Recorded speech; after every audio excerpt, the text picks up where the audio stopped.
Picture a medieval queen. You're probably imagining silk gowns, elaborate headdresses, maybe some embroidery. A decorative figure waving from castle balconies while the real power players, the kings and knights, made actual decisions. Now picture this, a queen personally commanding a siege against the Holy Roman Emperor. Another queen landing on England's coast with an invasion army to overthrow her own husband. A third queen ruling France for over a decade, crushing rebellions and negotiating international treaties. Medieval queens weren't decorations. They were some of the most powerful, strategic, and frankly terrifying political operators of their age. And today, I'm going to show you exactly what they actually did. Let's be honest about where this misconception comes from. When most of us think about medieval queens, we're actually thinking about Victorian fantasy versions of medieval queens. The Victorians loved to romanticize the Middle Ages. They gave us damsels in distress, chivalrous knights, and queens as beautiful, pious, passive figures. Look at these Victorian paintings. Queens sitting prettily, maybe reading a book, always demure, always waiting for a man to do something interesting. But here's what actual medieval chronicles tell us queens did. Governed entire kingdoms as regents. Led armies into battle. Negotiated international treaties. Managed vast economic estates. Commissioned major architectural projects. Made and broke political alliances. And yes, occasionally orchestrated coups, murders, and invasions. The role of medieval queen wasn't ceremonial. It was a job, a political office, and some women were exceptionally good at it. So let me introduce you to 4 queens who shatter every misconception you might have. And fair warning, some of these stories are brutal. Let's start with possibly the most powerful woman of the entire Middle Ages, Eleanor of Aquitaine. When Eleanor inherited the Duchy of Aquitaine at age 15 in 1137, she didn't just inherit a title. She inherited approximately 1/3 of modern-day France, more territory than the French king himself controlled. Let that sink in. A teenage girl controlled more land than the King of France. And Eleanor knew exactly what she had. First, she married Louis VII of France. Then she did something that would shock Victorian sensibilities, but was perfectly normal for powerful medieval women. She joined the Second Crusade. We're talking about a queen traveling thousands of miles to the Holy Land, bringing her own troops, making military and political decisions. The crusade was a disaster. But here's what's important. Eleanor wasn't there as decoration. She was there as a major political player, managing her own forces and interests. When that marriage fell apart, partially because she hadn't produced a male heir, but also because she and Louis couldn't stand each other, Eleanor did something revolutionary. She got the marriage annulled. Then, 8 weeks later, she married Henry Plantagenet, who would become Henry II of England. Through this marriage, Eleanor helped create the Angevin Empire, stretching from Scotland to the Pyrenees. She wasn't just Henry's wife. She was his political partner, governing territories when he couldn't be there, which was often. But here's where it gets really interesting. When her sons rebelled against Henry in 1173, Eleanor backed them. She actively supported a rebellion against her own husband, the king. Why? Because she wanted more independent power over her own lands, and her sons promised her that. Henry's response? He imprisoned her for 16 years. Think about that. Henry II, one of the most powerful kings in European history, kept his wife locked up for 16 years because she was too dangerous to let free. That's not what you do with a decorative figurehead. That's what you do with a legitimate political threat. And the story doesn't end there. When Henry died and her son Richard became king, Eleanor, now in her late 60s, came out of prison and effectively ruled England while Richard was off on crusade. Then, when Richard died and John took the throne, Eleanor, now in her 70s and 80s, was still managing political crises, negotiating treaties, and crushing rebellions. She died at 82, still politically active, still powerful, still relevant. Eleanor of Aquitaine wasn't a queen who happened to be involved in politics. She was the politics. Now, let's talk about a queen who literally went to war against the most powerful man in Europe.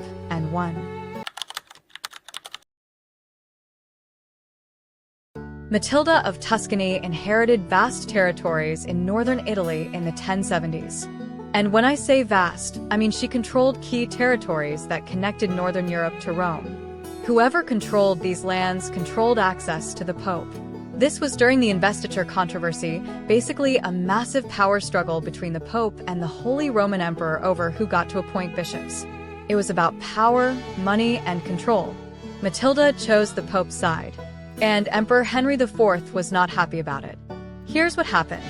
Henry IV invaded Italy with an army, and Matilda didn't retreat to a castle and wait for male relatives to defend her. She personally led her forces against him. Medieval chronicles describe her commanding troops, directing sieges, making tactical decisions on battlefields. At the Battle of Sorbara in 1084, Matilda's forces defeated the emperor's army. A woman commanding an army had defeated the Holy Roman Emperor. But it wasn't just one battle. This was a decades-long military campaign. Matilda built and fortified castles, managed supply lines, negotiated with mercenary commanders, and yes, fought in actual battles. One contemporary chronicler wrote that she was a woman who had the spirit of a man. Now, we'd cringe at that phrasing today, but understand what he's really saying. He's admitting that this woman was doing everything men were supposed to do, and doing it successfully. He literally couldn't compute it without framing it in masculine terms. There's even a famous incident at Canossa Castle in 1077. Emperor Henry IV had been excommunicated and needed the Pope's forgiveness. He had to stand in the snow for 3 days, barefoot, waiting for the Pope to see him. Where was the Pope? In Matilda's castle. Under Matilda's protection. The most powerful secular ruler in Europe was literally begging in the snow outside a castle controlled by a woman. Matilda of Tuscany ruled for over 40 years, commanded armies, and was so effective that she earned the title, the Great Countess. She wasn't playing at power. She had power, and she knew how to use it.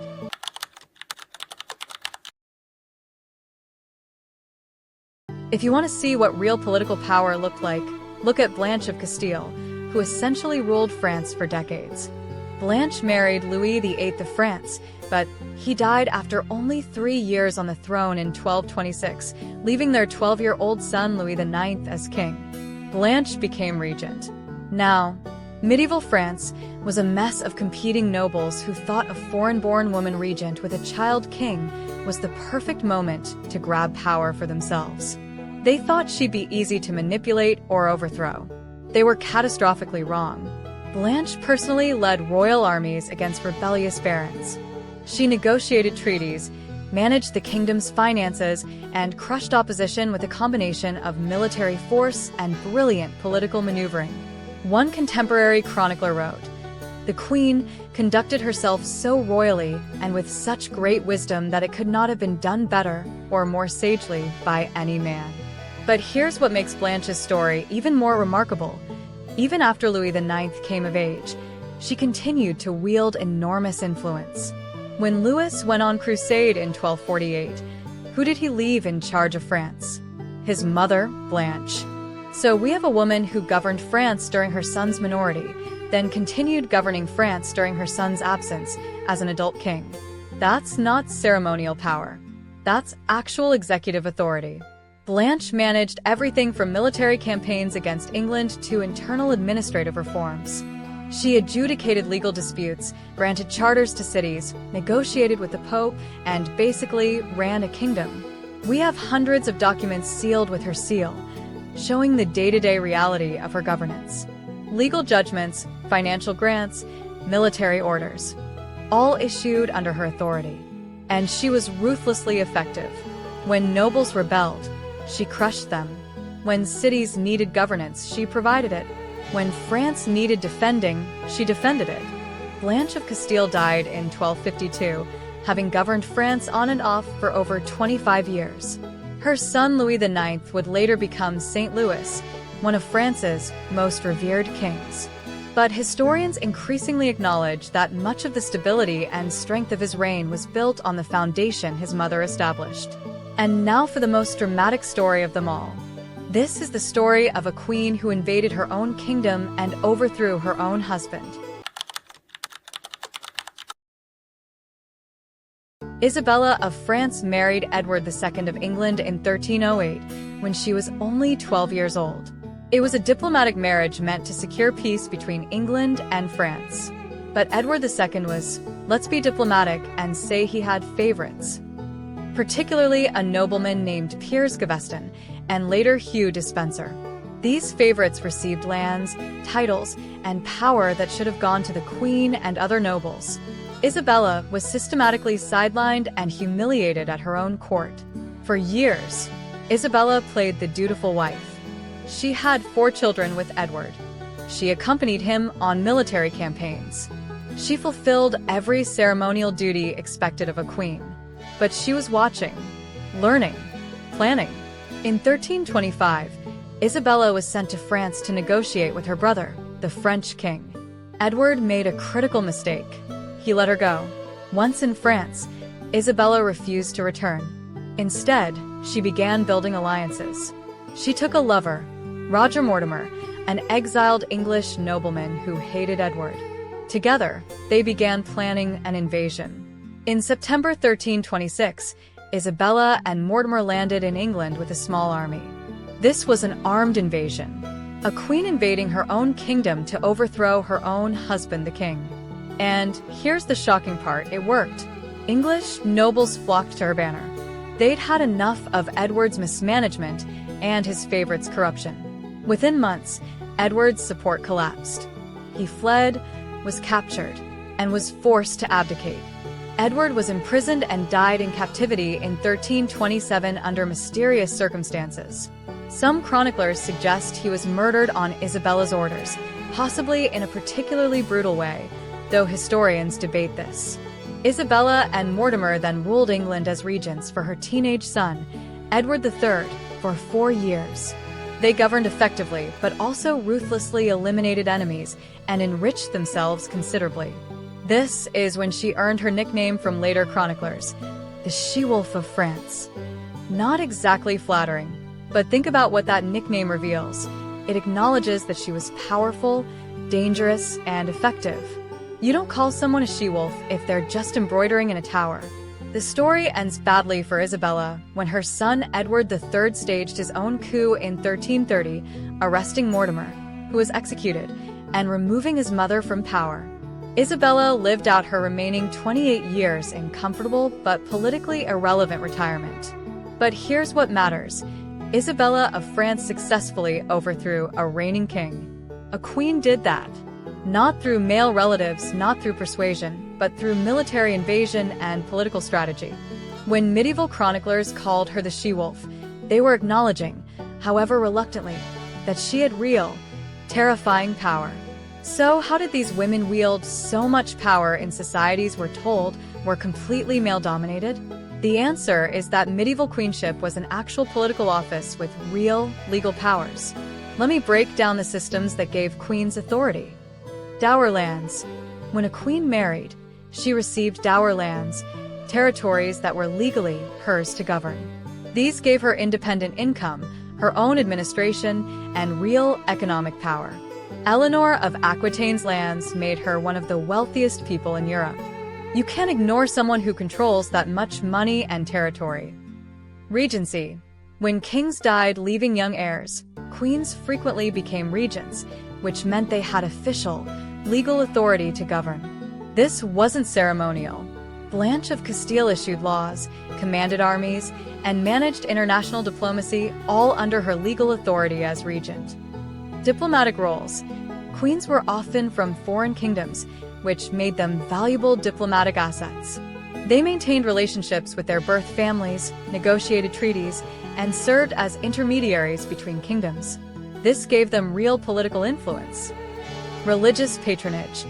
Queens commissioned churches, monasteries, and hospitals. This wasn't just charity, it was political influence. Religious institutions were major power centers, and queens who founded and funded them gained significant soft power. Networks. Queens built networks with other noble women, with church officials, with merchants and administrators. These networks gave them information and political leverage. Now, let's be clear, this power had limits. Queens couldn't inherit thrones in most medieval kingdoms.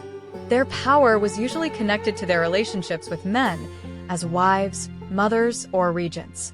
They faced constant criticism for being unwomanly if they exercised authority too openly. Isabella of France was called a she-wolf. Matilda of Tuscany was described as having the spirit of a man because contemporaries couldn't conceive of a woman naturally being that powerful. But here's the thing, within those constraints, some medieval queens carved out remarkable spheres of power. They exploited legal loopholes, built strategic alliances, and sometimes just decided to do things they technically weren't supposed to do and dared anyone to stop them. Were they as powerful as kings? Usually no. But were they passive decorations? Absolutely not. So, let's recap what medieval queens actually did. Eleanor of Aquitaine governed territories larger than the French royal domain, joined crusades, and was imprisoned for 16 years because she was too politically dangerous to leave free.